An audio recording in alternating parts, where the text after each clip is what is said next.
कंबळ डांगे शाळेचे नाव सरदार वल्लभभाई पटेल। आज मैं तुमच्या समोर देवीची गोष्ट सांगणार आहे।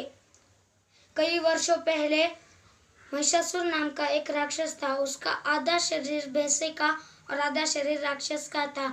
उसने ब्रह्मा जी की कई वर्षों तक कठिन तपस्या की। फिर एक दिन ब्रह्मा जी प्रकट होकर ब्रह्मा जी ने कहा, हे वत्स, मांगो, क्या वरदान मांगते हो। महिषासुर ने कहा, हे प्रभु, मुझे ऐसा वरदान दीजिए जो तीनों लोकों में मानव या देवता द्वारा मेरी मृत्यु ना हो।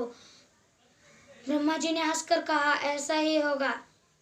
महिषासुर बहुत क्रूर और कपटी था। उसने देवों पर हमला बोल दिया, फिर इंद्र सिंहासन पर कब्जा कर लिया।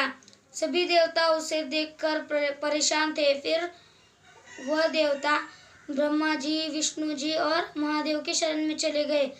फिर ब्रह्मा जी, विष्णु जी और महादेव अपनी आदि शक्ति बनाकर देवी को बनाया। फिर उसे अस्त्र शस्त्र से स्वर्चित कर दिया। फिर वह देवी महिषासुर से लड़ने चले गई।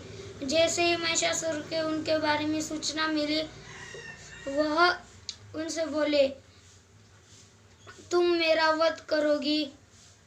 फिर देवी ने कहा, मैं तुम्हें हरा कर तुम्हारा वध कर दूंगी।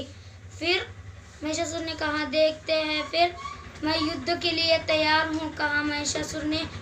फिर वो उनके बीच 10 दिनों तक घमासान युद्ध हुआ। फिर 10वें दिन माँ दुर्गे ने महिषासुर का वध कर दिया। इसलिए ये हम नवरात्रि मनाते हैं, उनका उपवास रखते हैं।